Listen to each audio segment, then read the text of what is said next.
I am sorry Sneha. It's okay.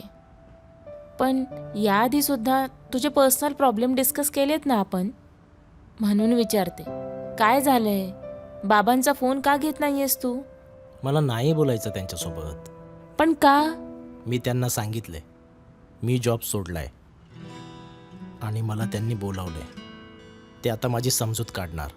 मग problem काय त्यात? स्नेहा, तू माझ्या बाबांना नाही ओळखत. ते मला इमोशनली ब्लॅकमेल करणार आणि परत जॉब करायला कन्व्हिन्स करणार. मला हे सगळं नाही करायचं आहे. अच्छा, म्हणून तू बाबांचा फोन घेत नाहीयेस.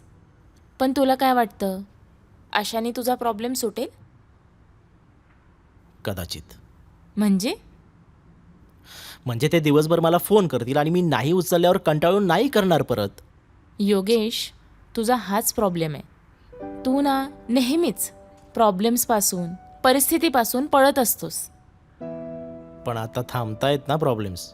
असं फक्त तुला वाटतं, पण ते तात्पुरते थांबतात. नंतर कधी ना कधी ते परत येतीलच. तेव्हा तू काय करशील? तेव्हाचं तेव्हा बघेन. मग आत्ताच बघ ना. तो प्रॉब्लेम आत्ताच आलाय असं समज. मला आत्ता हेच योग्य वाटतंय. तुझ्याकडे काही सोल्युशन आहे का? असेल तर सांग, मी लगेच इम्प्लिमेंट करीन ना. बरं, मला सांग, बाबांनी याआधी पण असं केलंय का?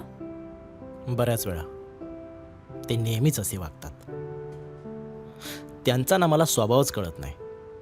कधी प्रेमाने बोलणं नाही, समजावून सांगणं नाही.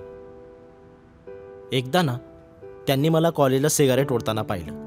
तेव्हा मला काहीच बोलले नाहीत आणि लगेच घरी बोलावून घेतलं. पण घरी आल्यावरही काही बोलले नाहीत. पण आईवर मात्र जाम चिडले होते. मुलाला वळण लावता आलं नाही, संस्कार करता आले नाहीत. त्यानंतर मी सिगरेट सोडली होती आणि मी बाहेर गेलो की ते आईला पुन्हा ऐकवायचे. याचे काळे धंदे अजून बंद झाले नसणार.